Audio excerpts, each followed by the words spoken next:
Nama saya Abdul Efika Mauludin, NIM 1904169 dari Prodi Pendidikan Ilmu Komputer 2019. Nama saya Daryansyah, NIM 1904442 dari Program Studi Ilmu Komputer 2019. Nama saya Aulia Rahma dari Program Studi Pendidikan Kimia 2019. Nama saya Imam Firdaus Dwi Mianto, NIM 1904499. Perkenalkan, nama saya Vida Koniantu, saya dari jurusan Pendidikan Biologi.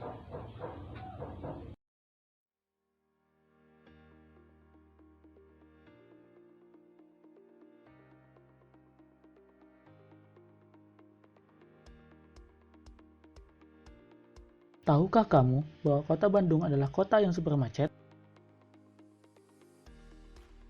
Dilansir dari detik.com, dalam artikel yang berjudul Kemacetan Kota Bandung, Kalahkan Jakarta dan Surabaya,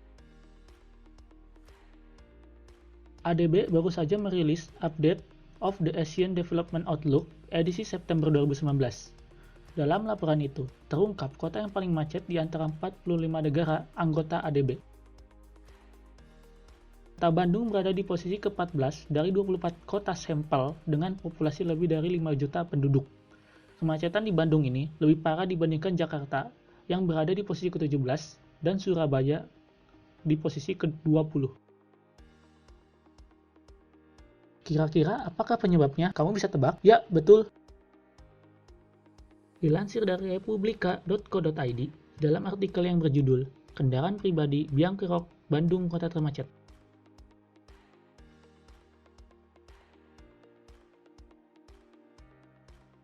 Kepala Dinas Perhubungan Dishub Kota Bandung, EM Riki Gustiadi, menyebut salah satu penyebab Kota Bandung mendapat label kota termacet se-Indonesia karena warganya yang masih memilih menggunakan kendaraan pribadi ketimbang menggunakan moda transportasi umum.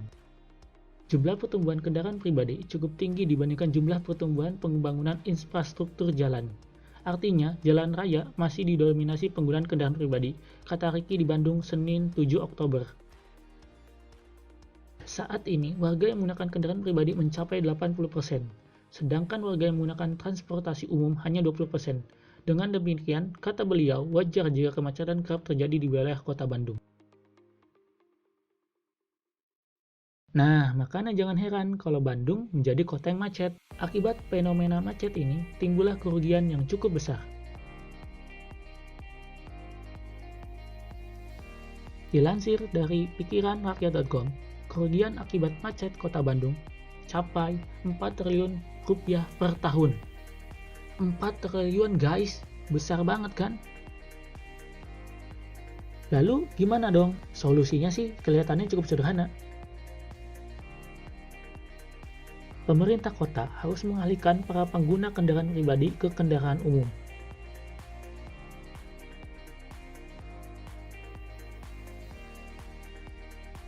Dalam hal ini, kami memfokuskan untuk mengalihkannya kepada angkot.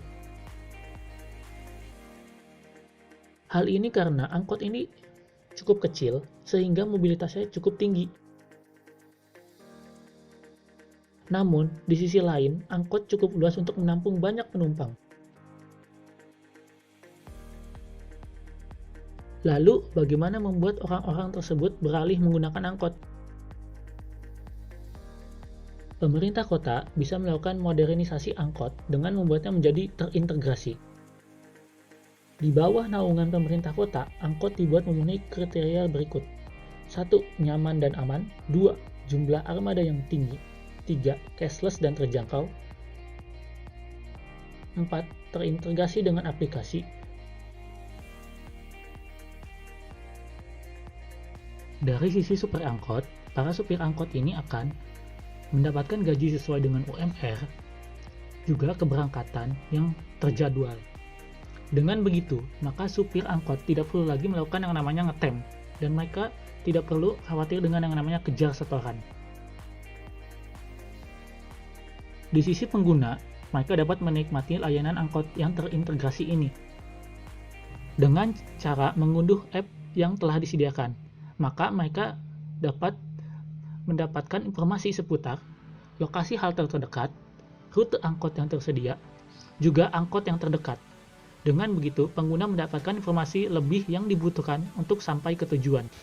Lalu pengguna melakukan pembayaran dengan sistem cashless, yaitu dengan mengenakan e-tiket, di mana fitur e-tiket ini adalah one man one card, hanya ditarik biaya 3.000 per 3 jam.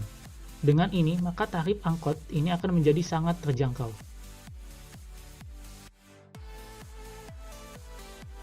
Penumpang akan dikenakan biaya Rp3.000 pada tap-in pertama.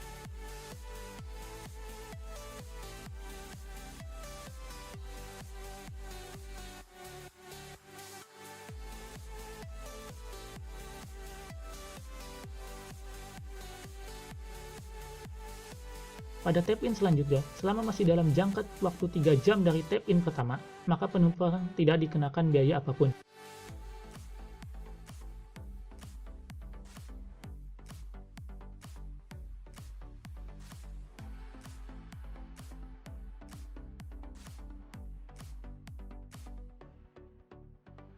Maka hasilnya, sebanyak apapun pengguna naik angkot, selama itu berada dalam jangka waktu 3 jam sejak tap-in pertama, maka biaya yang dikeluarkan hanyalah Rp3.000 saja.